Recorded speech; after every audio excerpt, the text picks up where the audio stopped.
Welcome to Come and See, your podcast for finding truth in a world of chaos. Brought to you by All for Jesus Living Waters Ministry. With host and founder Richard Case and co-host and retreat leader Kathy Ricconi.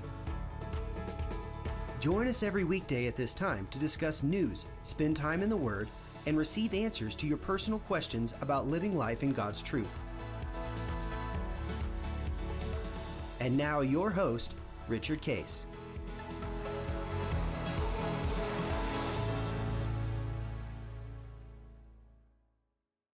Good morning, Kathy. Good morning. How are you doing this morning? I am doing great. How about you? Good. Yeah, today's Wednesday, so we're excited as we continue our discussions about discerning God's will, and we've really had a great sharing about that in terms of as we look at human wisdom versus God's wisdom. Actually, I was on a discipling call this morning with a group of C12 leaders. Oh, excellent. And they came up about wisdom and understanding God's will. And they were trying to really get deeper into how do they make sure that they follow what we talked about last time, which is not to focus on what we know and our great ideas by doing pros and cons and I guess I should, and it makes sense to do this logically, but rather that you take the time to stop and listen, because he said on Isaiah, as we said, God's waiting for you to surrender. We wait to hear and get clarity about his will. And he said, the way I'll do it is to speak and give you insight, give you my words, that you listen and pay more attention to those than you do what you think is a good idea.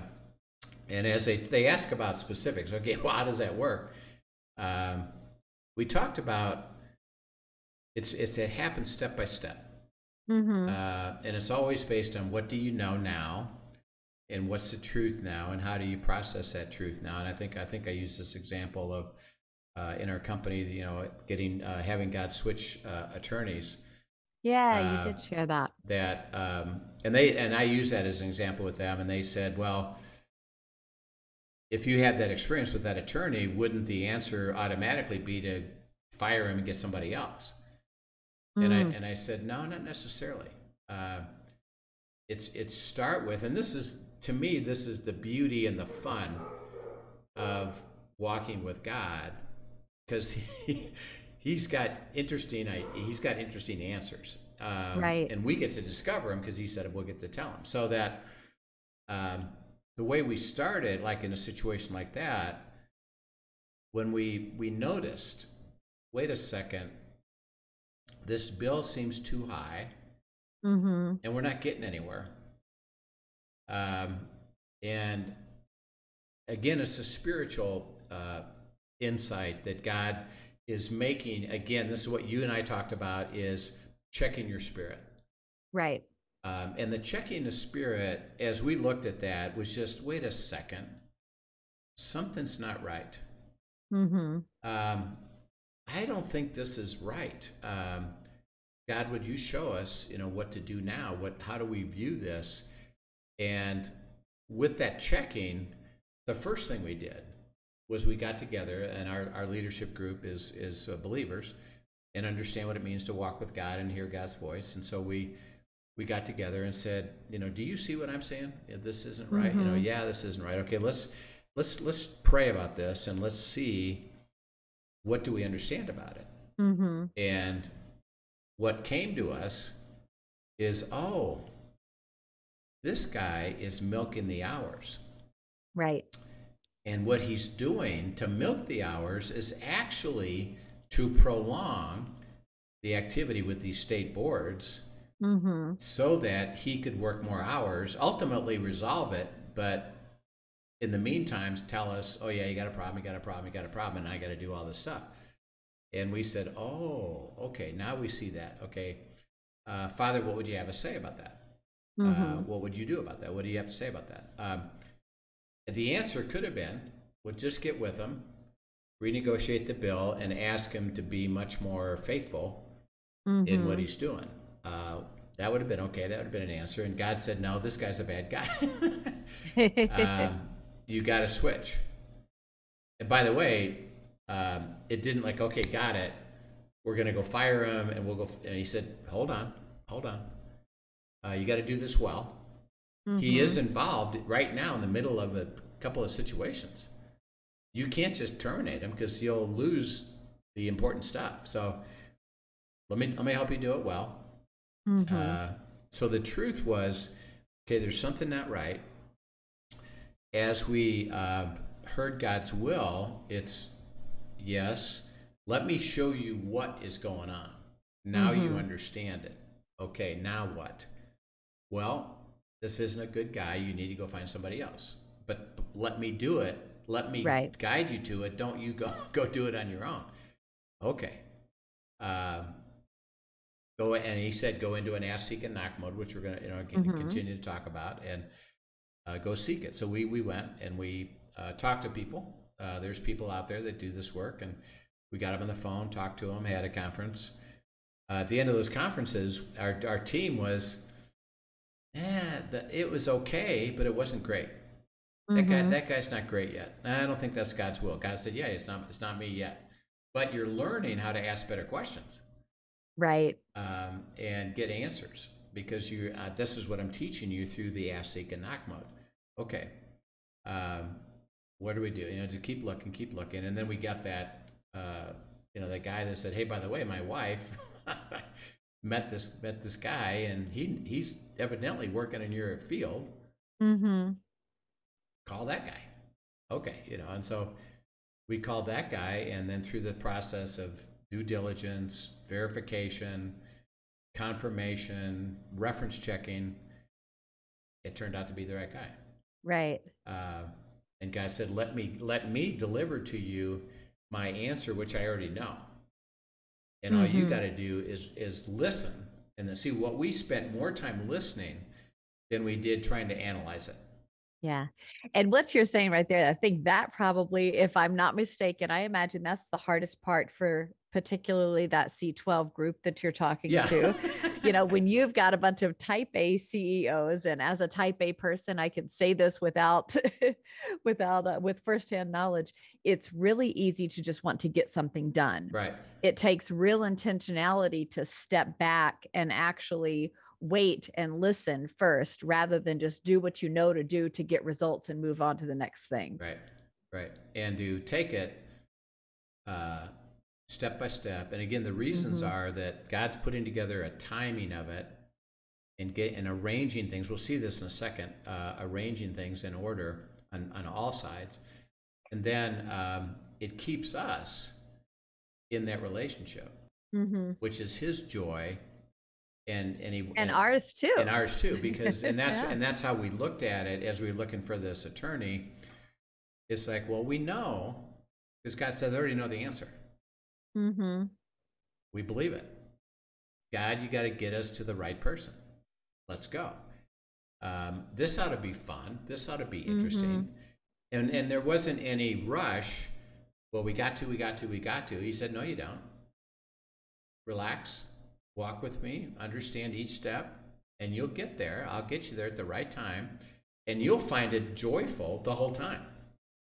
And that's the difference, is that you look at things differently. And these guys on the call this morning, they had a lot of difficult scenarios. Right. And they were looking at it as, I got to fix this problem. And woe is me, and oh my, and I wish I didn't have it, and how come? And I said, well, why don't you look at it completely differently? First of all, as we've talked about, in the world, you're going to have what? Trouble. You're going to have trouble. So don't believe as a believer that you're exempt from that. He said, no, you're walking in the kingdom of the enemy. You're going to have trouble.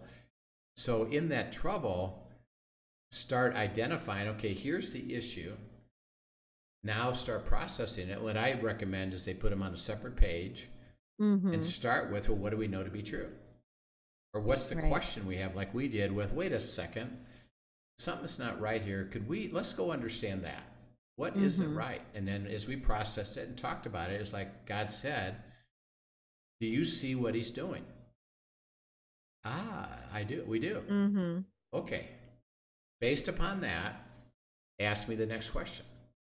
What should we do now? What do you want to do now? He's not a good guy. No, I don't want you to renegotiate. I don't want you to keep him on. You got to find somebody else. Okay, how do we do that? First of all, I said, relax. Let's take it step at a time. And don't terminate him until you get the other guy lined up. Because you're going to need him to transfer some information. And you got to do that well. And you can end this well, even when you do that. You can do that with honor and respect. And, it is what it is. And you're not going to be able to go back and recover it, but going forward, we'll show you this. Okay. And so the joy is experiencing that during the time you're asking for the resolution. Absolutely. And that's the fun of it. And we have a verse, actually a situation. This is Paul when he became a believer, and Ananias, that we could understand how God does this piece by piece by piece. So if you would read that, Kathy, Acts 9, this is the conversion of Saul, and then how the role that Ananias plays in it. So go ahead and read that, Acts 9, 1 to 19. Excellent. But Saul, still breathing threats and murder against the disciples of the Lord, went to the high priest and asked him for letters to the synagogues at Damascus, so that if he found any belonging to the way, men or women, he might bring them bound to Jerusalem. Now, as he went on his way, he approached Damascus, and suddenly a light from heaven shone around him. And falling to the ground, he heard a voice saying to him, Saul, Saul, why are you persecuting me? And he said, Who are you, Lord? And he said, I am Jesus, whom you are persecuting. But rise and enter the city, and you will be told what you are to do. The men who were traveling with him stood speechless, hearing the voice, but seeing no one. Saul arose from the ground, and although his eyes were opened, he saw nothing. So they led him by the hand and brought him into Damascus. And for 3 days he was without sight, and neither ate nor drank. Now there was a disciple at Damascus named Ananias, and the Lord said to him in a vision, Ananias? And he said, Here I am, Lord. And the Lord said to him, Rise and go to the street called Straight, and at the house of Judas, look for a man of Tarsus named Saul, for behold, he is praying, and he has seen in a vision a man named Ananias come in and lay his hands on him so that he might regain his sight. But Ananias answered, Lord, I've heard from many about this man, how much evil he has done to your saints at Jerusalem. And here he has authority from the chief priests to bind all who call on your name. But the Lord said to him, Go, for he is a chosen instrument of mine to carry my name before the Gentiles and the kings and the children of Israel. For I will show him how much he must suffer for the sake of my name. So Ananias departed and entered the house, and laying his hands on him, he said, Brother Saul, the Lord Jesus, who appeared to you on the road by which you came, has sent me so that you may regain your sight and be filled with the Holy Spirit. And immediately something like scales fell from his eyes, and he regained his sight. Then he rose and was baptized, and taking food, he was strengthened. Yeah. Yeah, what a cool story. Absolutely. Well, we know, and most believers know that, Saul was a Pharisee. He was standing at the stoning of Stephen. Right. And part of that effort of, as far as he was concerned, Jesus was what's called anathema. In other words, this isn't right that Jesus is saying he's God and there's a new way. The Jews have the way, and we Pharisees have the way, and I'm going to chase him down. So right. And he truly thought he was doing good in that. Yeah, he did. Yeah, he thought he was absolutely doing good. And most of the Pharisees, it was like, well, if I encounter him, I'll try to speak against it, and I'll try to get my people not to follow him, and but Saul said, I'm going after him. Right. and I'm going to capture them all and either get them killed or get them shut down. But I personally got Paul. Saul said, I'm going to personally go after him. So he goes to the high priest, and remember, Jerusalem is south of Damascus. Damascus is in Lebanon, north of Israel. Okay. So this is it would be at least a 10 to 14 day journey. Jesus spent most of his time in Galilee, which is just south of Lebanon, north of Jerusalem, south of Lebanon. So when Jesus went to the feast back and forth, it took him a week to walk, with the horses and the donkeys, etc., and go, and they did a caravan and they walked. So that when remember the story when Jesus was a boy, and they were walking home from the feast from Jerusalem to Galilee, Nazareth, and they're a couple days out. And it's like, hey, have you seen Jesus? No, I thought you had him. No, and again, it wasn't negligence, because at the age 12, at that era, that was in essence an adult. And so it would be like you with Joshua, your son Joshua. If you went on a trip, you aren't focusing on is he with us. Right. You're not really taking responsibility for that per se. So it wasn't really negligence, but it was, he's not with us. We got to go get him. So they had to walk back, and get him. So Saul is saying, I'm going to march up to Damascus, and anybody that I encounter that's following Christ, called the Way, I'm going to capture him. And he went to the high priest. Do I have your permission? Yes, you do. Okay, great. He's on his way. So he's on his way to Damascus. So he's somewhere in between Jerusalem and Damascus. And guess who appears to him? Jesus. Yeah. He physically appeared to him, which was a surprise to Saul. And Jesus starts. Now, by the way, and this is important. The group that he's with does not see Jesus. Right. It says they heard his voice, though. They heard his voice. Correct. Yeah. But Saul is who saw him. So it's personal again. He appears to Saul, and he says, Saul, why are you persecuting me? And he says, what you're doing is wrong, and I am the truth, and I'm demonstrating to you that I have been resurrected, and I can now appear to you. Now, by the way, this is after what's called the ascension. Right. So it's not even during the time that Jesus was resurrected and then walking around Jerusalem where people saw him. He was ascended. Because there were like 40 days that he did walk around. 40 correct? Days. Okay. And then, by the way, after that is Pentecost. Right. Where the Spirit came. So it's not then; it's way after that. And he appears and shows up to Saul. And Saul immediately, interesting enough, got it. And he makes this interesting statement that characterized Paul's life. What would you have me do now?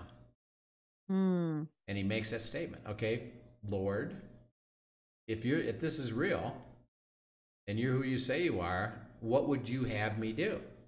It was an immediate heart issue of Paul, who's, think about, so bent on oppressing everything about Christianity.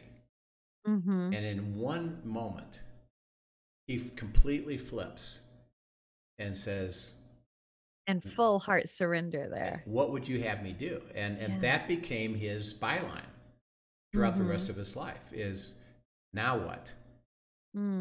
Father, what would you have me do now? What would you have me do now? What is it now? And he called himself, when he writes the books, a bondservant. You know that word, bondservant. Yes. Doulos. The doulos. He says, I'm a doulos of Christ Jesus. That's how he described himself. I'm a servant. I've learned what it means to surrender my will. Now, by the way, he wasn't perfect, and we have examples of that. But what did he have me do? He said, well, go into the city and go to this place and wait. And by the way, don't eat and drink anything. And I'm going to blind you.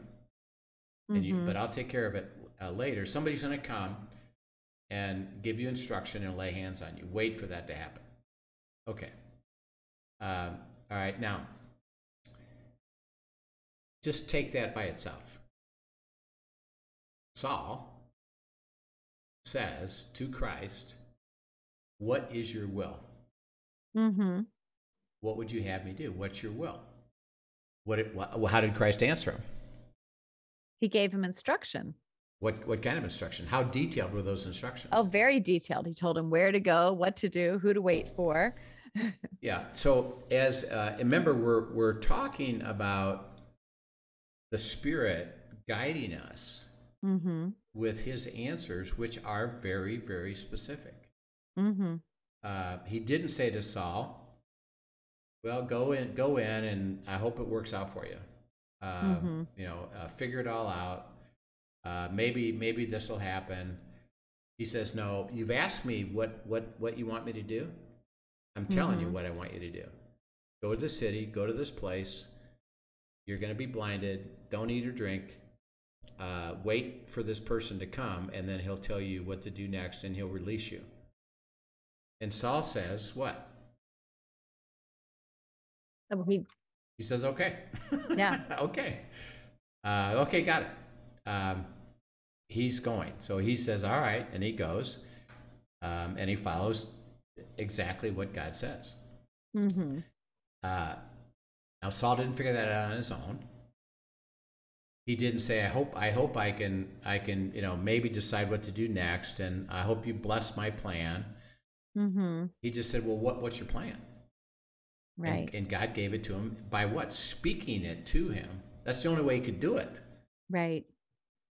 Here's the answer. Okay. And by the way, at the moment, he didn't have anything more to say to him. Now think about if we had just experienced somebody who is let's say a strong atheist. Right. And he comes across your path, and you have the opportunity to witness to him, and you do, and he says, hallelujah. See, what we would do is, okay, let me tell you the whole thing. Let me explain the whole thing to you. And Jesus, and this is why we have to understand God's will. He's working a couple sides of it, but the timing of what God does next is really important, and it's process. There's a process to it, so that we would tend to say, well, just why don't you just tell him the whole thing? Why don't you just explain who you are, what you want him to do, what the aspect of it is, what it means to be saved, get him baptized? Why don't you just do all that right there? Well, God says, because I have a different way of doing it. There's a process to this. I'm lining things up. There's timing. I'm going to use other people. Let me help you with that. So Saul says, okay, all right. So he goes. Ananias, and now we flip the next scene.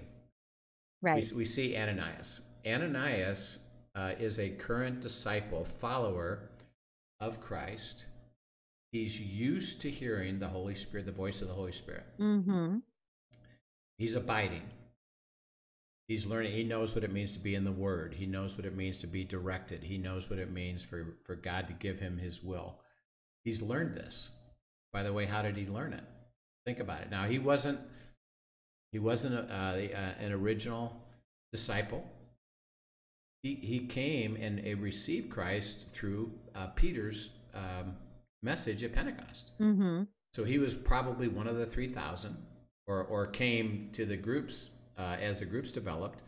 Right. So he's just somebody that came, received the truth, and now learned how to abide. Right. And how to hear God's voice. Okay, so he's abiding, and Jesus, God, the Father, calls out and says, Ananias. His response was, here I am, Lord. In other words, he's used to God speaking to him. Right. Didn't even question that it wasn't him, you know. It was, oh yeah. Like, what would you like to say, God? Yeah. See, Saul, when he heard, he said, who's that? Right. Well, he didn't know. He doesn't know God yet. Doesn't know Christ yet. Ananias does. Ananias. Now, by the way, this is how his will goes. It's personal. It's directed toward us personally. So it's not, hey, anybody out there listening? It's, I'm speaking to you, son. Ananias, I have something that I need to give you insight about. So I'm going to speak to you, Ananias. Here I am, Lord. Okay, Saul has met Christ on the way to Damascus, and I want you to go into the city, go to this street called Straight, go to this house, and when he's there, I want you to lay hands on him, and his eyes will be opened up, and then baptize him and guide him. Okay, so now Ananias heard that. What was Ananias' response to that instruction? He had a legitimate question, but do you know who this guy is? Yeah. I've seen what he's done. He says, I hear you right. He says, in essence, no, I really don't want to do that. Do you know who you're talking about? Saul is trying to kill us all. And you want me to go to him personally and let him capture me. Is that what you're saying? That doesn't, in other words, it didn't make sense to me, Ananias said. I heard your instruction. He stays in dialogue, and this is a beautiful thing. He says, this instruction doesn't make sense, and it seems to me, if I do this, I'm going to be harmed by this. I'd rather not do this. Now, a couple things. Does God mind that you have a question about the instruction? Absolutely not. No. Particularly when the instruction, and it happens all the time, doesn't make sense. It's like, no, I don't want you to do that. I want you, I had this situation where, I think I was describing this, where I had this guy at our house that wasn't keeping honest hours. And I wanted to pursue it. And I don't want to pay him what he's owed, et cetera, et cetera. And I'm kind of moving in that direction. And God said, what are you doing? Well, I'm setting this straight. He said, no, what I want you to do is go to forgiveness. I want you to completely forget it, and I'll go to the next guy. Yes, you spent more than you should, but I'll make it up to you. Okay, well, on the surface, that doesn't make sense. Well, yeah, but God, wouldn't you rather? What shouldn't I do this? Or, what about him having this done for other people? He said, I'm not asking you to be responsible for that. Don't worry. It's going to be taken care of. Justice will be served.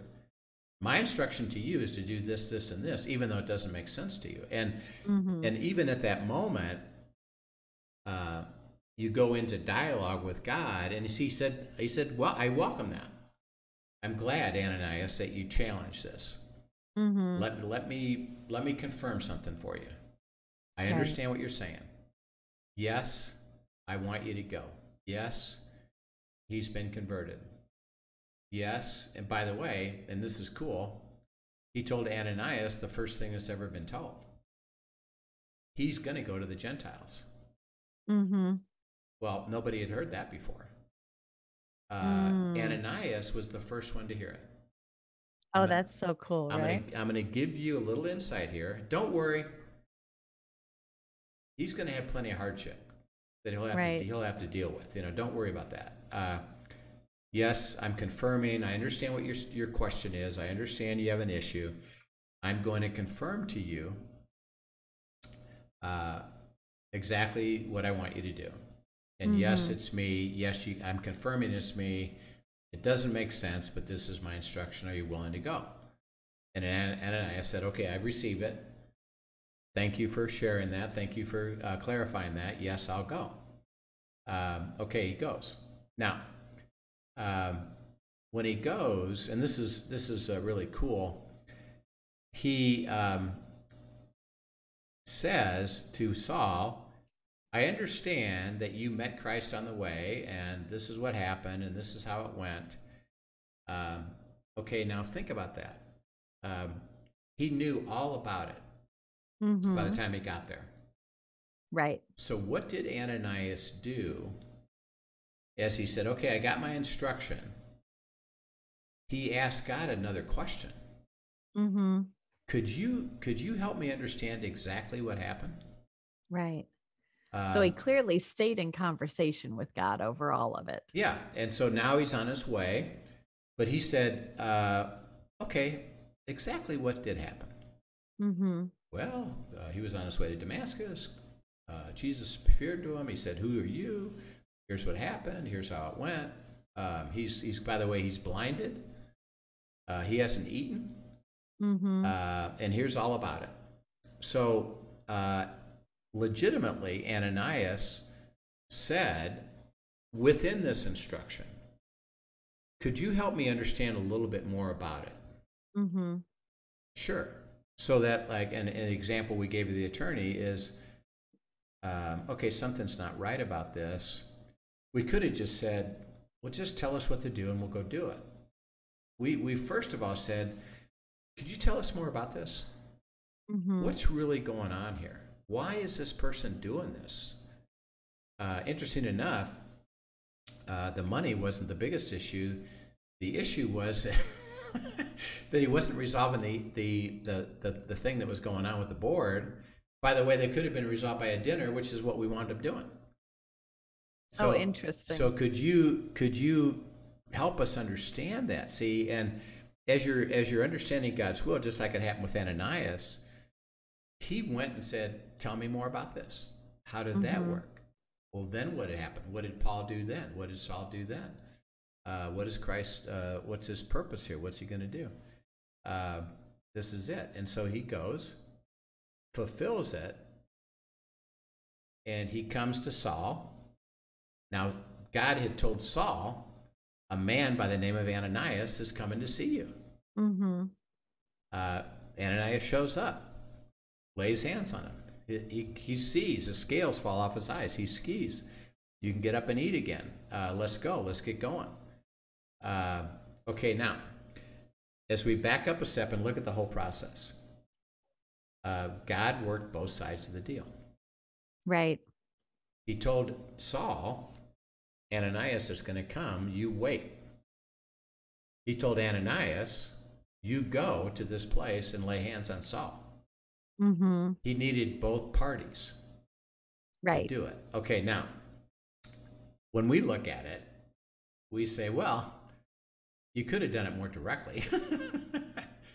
Why didn't you just do this with Saul and get it all done?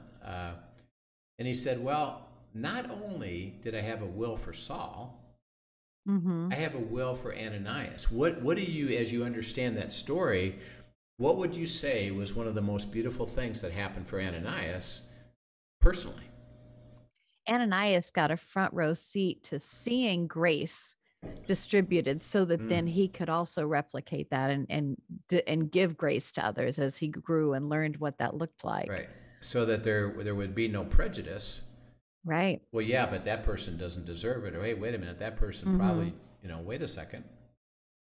You mean even a guy like Saul can be converted? Yes. Right. Even though this is what he's done? Yes. And by the way, Ananias grew in his following God's will. Right. Right. Because he was And asked in to do something fact, that didn't make any sense to him, probably for the first time. Yeah, I was gonna say, and in fact, I think in those type situations, I know for myself when I look back at growing up, I grew up in a very Baptist background, and really I had very distinct vision of how things should look and how people should behave and all of that if they were truly following God. And until I made some really bad choices in college, to be honest with you, I don't think I fully understood the depth of grace and what mercy is. And until I really saw myself and through those eyes, I couldn't give grace and mercy to others as well either.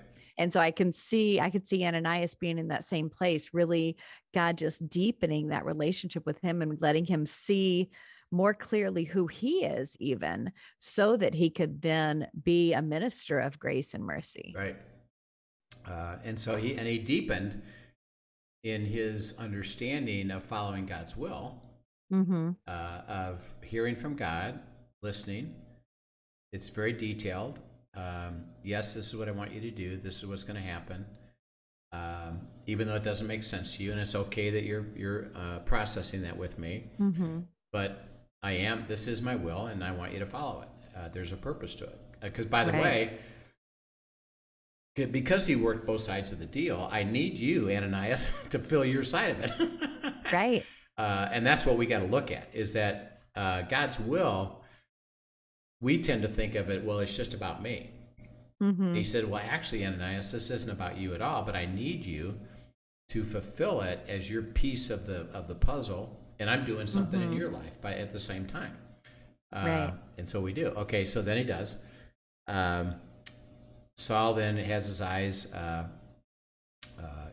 they takes him back to, Ananias takes him back to Jerusalem. And he introduces them, and the disciples' first reaction was, no way.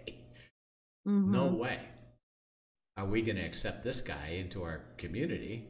He's trying to kill us all and capture us all. Well, a guy by the name of Barnabas, who's a businessman, by the way.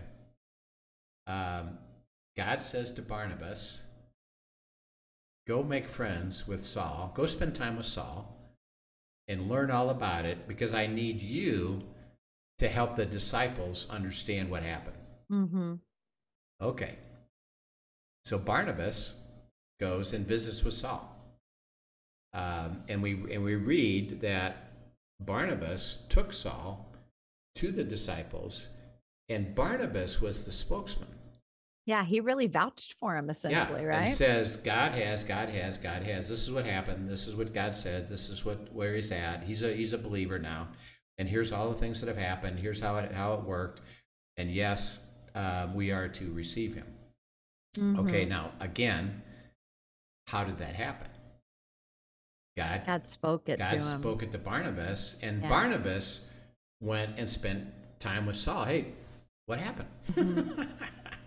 How did it work? What's your perspective on this? Ananias came, and okay. And he went through the whole thing, fulfilling God's will for Barnabas so that Saul could be accepted by the disciples.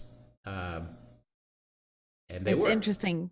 The story you're sharing, it just over and over blows the lid off this way of thinking that we tend to have, that God just speaks in broad general terms, and then we have to figure out how to apply that. Right. Because none of these experiences with God were less than very detailed and specific as they walked with him. Exactly. Very, very specific. And that's what, this is what goes back to Isaiah 30. I'll tell you, turn right, turn left. I'll tell you very, very specifically as it applies to your situation. Right. Because I got to get you, like with the attorney, well, we had to get to the right guy. It was very specific. Okay, I brought this guy to this lady, called that guy, and now pursue that guy. So why do you think we struggle with that so much? Because I think what you're hitting on right now is probably one of the hardest things for people to get their head around when it comes to discerning God's will is we do feel safe somehow in the broad rather than going into the specific where truly the blessing and the discernment is. Yeah. But why do we do that? What Well, there's two and reasons. how do we get out of that? Yeah, there's two reasons, and that is that in our culture, we don't see very many people having that ability and having it actually be real. Mm-hmm. A few people, what I call it the fringe, say they hear from God. Right. But it's always strange stuff. And we see the hypocrisy of that. Mm-hmm. And so it's like, well, people that claim they hear from God, and it's always strange, weird stuff that, and it doesn't seem to pan out for them either. Right. That seems hypocrisy. So I doubt that. So because we don't have very many examples, we're kind of stuck with the human approach, which is, I guess I got to figure this out myself. Right. All right, then. That's what we're all about. We keep inviting people. Linda and I have, over the next, starting in October, we have 5 retreats in a row of people that have a heart to hear and learn this, because we can talk to them, you can talk to them, other people can talk to them. Well, it's real. We hear this. I can give you a life example. It's real. It really does work. Okay, I'd like to learn that. Okay, now the second part of it, and here's the difficulty, is when I learn this, how do I know it's God, it's not the enemy, it's not me, and it's, did I think of that? Was that my idea? Right. And aren't I left up to that anyway? No, that's what we say is, Jesus said in John 10, my sheep hear my voice, and they respond to me, not a stranger. Okay, now, how does that work? Taking time to keep listening, processing, understanding. This is my voice. I'm giving you confirmation. I'm checking you. I'm giving you instruction. Right. And you're learning it, so that and that processing in a community also helps. In a community, just to confirm that, is really, and we talked about that with the C12 guys today. Is hey, don't try to figure this out yourself. You know, let Dave Duncan and I are on the call together. Hey, let Dave and I process with you. Tell us what you're facing. We can help you hear the answers, and you start to hear it. And here's the cool thing, and this is what is so fun. And this is true of all the leaders you experienced it. Well, there's always this moment where you wonder, as you're starting to do this and give this away, are they really going to hear God's voice? You know, because there's a question. It's like, what if they don't? You know, and what if they don't hear God's voice? Aren't they going to reject all this? And now here's what's really cool, and it's universal, is that if they have a heart to go, and you're willing to walk alongside of them, God speaks, and they hear it, and it's remarkable. I had a group of I had a group of executives who were high up in the Catholic Church, and their modus operandi was they didn't really spend any time in the Bible at all. It was the church just gave us each week what we're supposed to read and hear, and we did. We didn't spend any personal time. They didn't even know the Bible. Like I'd say, turn to Luke, and they'd say, where's that? You know, who was Luke? Right. Okay, so we have to talk about it. So we get as a group, and they have a heart because one of their guys had come to a retreat and learned how to hear from God. And they said, well, if he can learn it, we can learn it. Then we can too. So we said, let's go learn it. So they start, and within a few weeks, guys are like, this is in Chicago, they're taking the train to work from the suburb, And they said, you won't believe what happened. I had this question about God, and God gave me this great answer, and he talked to me, and he gave me, and that's what happens, is that you start to learn it, and as you practice that, you understand the difference between my voice and God's voice, because he said, I'm going to give you a process so that you can have confirmation that it's me. Right. And by the way, you'll, as a human with a sinful nature, you're never going to get perfect at this. Just learn how to process it until what? You get clarity. Right. And stay with I'll me share, until you get it. I'll Go share a fun, simple one this week. I've been sharing on here the journey that we're going on with Anna, abiding on where she's going to be going to college next year. And so Friday night, our church had an amazing worship night. It was just such a sweet night. And Anna brought a friend with her too. And we were just enjoying that time together. But as we were worshiping, one of the leaders, Travis, was just speaking in between one of the songs. And honestly, I don't remember anything he said during that time, except almost like it was just amplified. At one point, he said, Emmanuel, God with us. And that echoed in my head, so much so that, like I said, I really almost tuned out to everything else. And my spirit just quickened. And I'm like, I felt like God was saying, did you hear that? Even in the name, I want to give you assurance that Emmanuel is, if not the choice, it is at least a very solid choice right now, that I am showing you I am in this. I am with her in this, as her heart is drawn to this place right now. And so I made a mental note of that. And then the next morning, when we got a chance to talk, I was like, I just wanted to pull you aside and say, did you hear this? And this is where the community comes in. And I'm like, and she's like, did I hear what? I was like, Travis, last night when he said this, it's all I heard in this one segment was Emmanuel, God with us. And she started laughing. She's like, I didn't even notice it last night. However, last week at church, he said it 3 times. And I wrote in my journal, Emmanuel, God with us.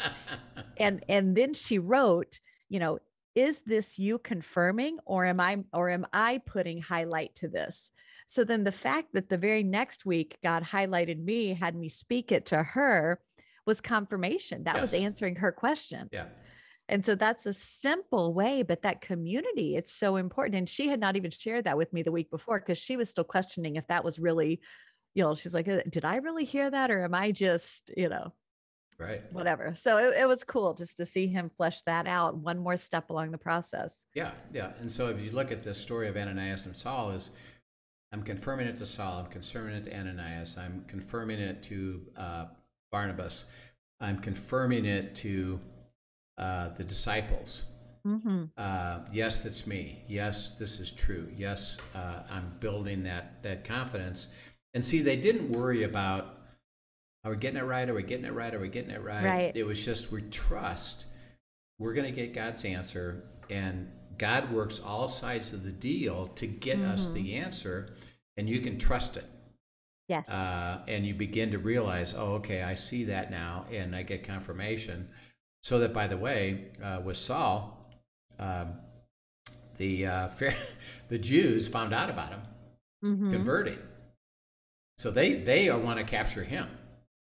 And so they actually lowered him out of a window in a basket, and Barnabas facilitates him getting out of Jerusalem, and they send him home to Tarsus and say, go home. No, right now there's nothing for you to do here, and you're in danger. You go home to Tarsus, and don't even worry about this. Isn't about witnessing. This isn't about anything. You go to Tarsus. Not yet. Not yet. And what he learned was, and God spoke to him, is what I want you to do, son, because you're such a student of the Old Testament, is walk through all the Old Testament now, verse by verse by verse, and let me give you the new understanding of those verses in relationship to Jesus Christ. And that's what he did. He did that for 3 years. And we'll see later that he brought him back, by the way, through Barnabas. To say, okay, now you're ready to start giving it away, but I needed you to go deeper and get solid understanding of truth, my will for you right now is to go abide in the Old Testament for 3 years. Right. Okay. And his perspective and what he would bring to the table to teach others and disciple because of his past and the present experience combined with what God then revealed to him made him just incredible for the rest of us to learn from. Yeah, yeah. And remember, he told Ananias, he's going to take the message to the Gentiles. Mm-hmm. Interesting enough, he never said that to Saul now. He just said, go home. Yeah. And get in the word. He never called him, oh, by the way, this is what you're going to go do. As far as Saul knew, he didn't know what was going to be next, other than, well, I need to spend this 3 years really going deeper. Yeah, there'll be something coming. But what he told Ananias, he didn't tell Saul. We'll talk later. Oh, that's fascinating. Well, how did Saul get called then into his ministry? And see, and this is what's so cool, is that the gospel, the beautiful life of God, the abundant life of God is always now. Well, just enjoy it now. I'm going to give you this peace. I'm going to do this thing. My will for you is this. Don't get too far ahead of me. Right. Don't be asking me, what am I going to do? What am I going to do? What am I going to do? Why don't you just enjoy? You know, like I could say, go spend time. Could be speaking. Go spend time with your wife or your husband or your kids. That's what I want you to do. Like he said to you, hey, I want you to spend time with Anna this year. Yeah. Yeah, there'll be other things to do. Don't worry about it. But I want your focus. One of your focuses to be that. That's my will for you. And by the way, are you enjoying it? See, and that'll be the question. So it's a beautiful way of living if we have a heart to go, as we understand what it means to walk with God. So, we're out of time for this, and we'll pick it up again next time. We have a guest day tomorrow, which will be Bernie and Daryl from Poitiers from Rhode Island.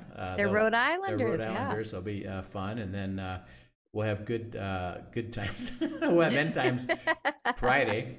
And going to be answering some interesting questions about that coming up that have come up. So that'll be fun to do. Excellent. Yeah. And then we'll pick this up again next week. Perfect. In October. And we'll enjoy going down the path of understanding deeper. But it sure is fun to get into the beauty of the word and see even the example of it. So. Yeah, it absolutely is. Thanks so much for sharing with us. And thank you for joining us, everyone. If you are enjoying being encouraged and learning from these podcasts, please be a friend and tell a friend. Invite others to join us. Yep. Thanks for tuning in. Yep. And we'll see you later. All right. Have a great day. Thank you for joining us for today's episode of Come and See, your podcast for truth in a world of chaos. Brought to you by All for Jesus Living Waters Ministry. Send us your questions and comments, and tune in tomorrow for more answers to your personal questions about living life in God's truth. Remember, God's will is best and none better. His truth brings peace in this world of chaos.